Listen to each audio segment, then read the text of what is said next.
Hello friends and welcome to this special session. We've seen huge swing and volatility across the asset classes because of the Eurozone concerns, and which is more reflected in the way the equity markets, the currencies and some of the other asset classes are moving. So we thought it's important to do a technical check at this point of time, particularly for gold and USD INR. And to do that, I have with me Rohit, who is a fund manager and a technical strategist at Sharekhan. Hi Rohit, we've seen a huge swing across the asset classes, and gold has remained pretty stable. So what is the outlook there in important levels for our clients? Okay, see gold in dollar terms, after it hit a high in September from a very long rally, it appeared to be losing momentum, but it has taken support close to the 1500 range shown by this trend line here 3 times, and the third time just last week. So 1515, which is the low, should be an important support, and around 1560 is the 20-month average, which is also an important support. If these levels hold, then it can test the upper line, the upper falling trend line of resistance, which is at around 1700, and there is a potential that if that is surpassed, it can go back to $2000. So that's in dollar terms, but it's also possible that it stops close to 1700 and pulls down again, as I've shown here, back to 1500. But what is more interesting is that because the USD INR has been moving up in rupee terms, the pattern is a little different. It has actually held up throughout this period, the sideways period that I talked. It has actually made higher bottoms, unlike in dollar terms, and therefore the momentum on the weekly charts actually looks stronger than it did on gold in dollar terms. So my sense is here also it's formed some kind of triangle, and we may have completed the final legs close to 28,000, which should be a support. Very short term support should be around 28,500, and a breakout would be above 29,300. A close above 29,300 would indicate that another rally to maybe 30,000 or higher, maybe to 35,000, may have started, and which could happen either because of gold in dollar terms moving up or because of USD INR, as happened in 2008 also. Gold did not fall so much in rupee terms as it did in dollar terms because the USD was appreciating. So we are seeing a similar situation, and since this pattern is complete, we may be on the verge of starting a bigger move in gold upwards.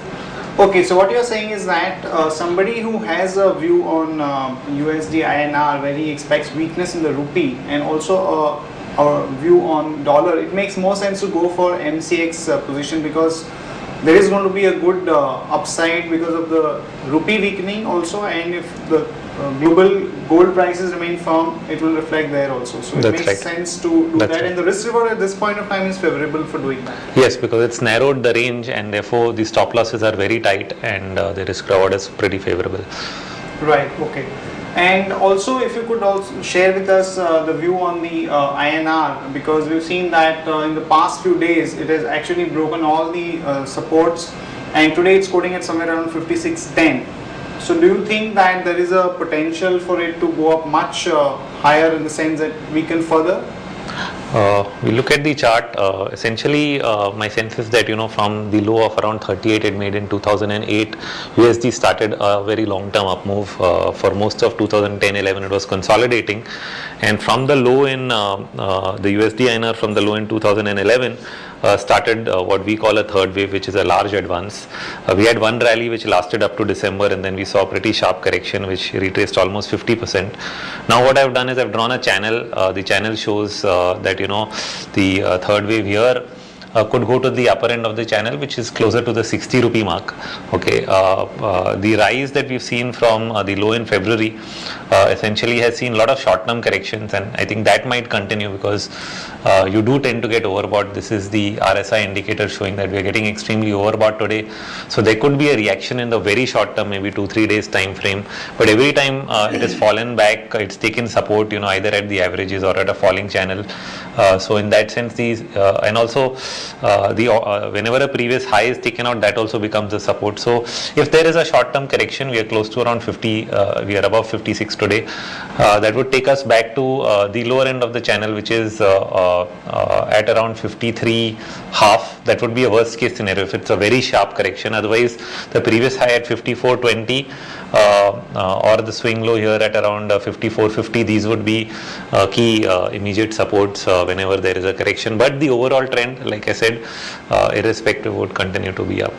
Right. So what you're trying to say is that the overall structural trend is positive in the sense that rupee may go up to 60, and any That's immediate right. correction that may happen because of the oversold position, one should look at buying into that. That's right.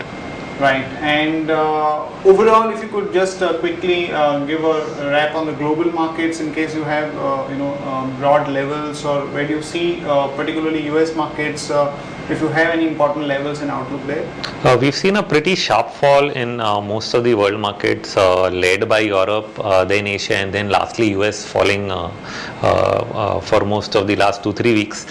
They've become a little oversold. So in the very short term, maybe 2-3 day time frame, I would expect that global commodities or equities could bounce back. But what has happened in this sell-off is that a lot of larger, longer term, momentum indicators have gone into the sell side, especially on weekly charts. So we would not be in a hurry to buy. In fact, once it goes up, we would think that it would again start falling somewhere down the line, and there could be further fall maybe at the end of May or into June. So most global markets have indicated that that the medium term trend for the next couple of months has turned down, and all you would get is some kind of retracement rally because of an oversold situation which is there right now, but we should see further selling in global markets after that. Right, Rohit, thanks a lot for that update. That's it from all of us. See you next time. Bye bye.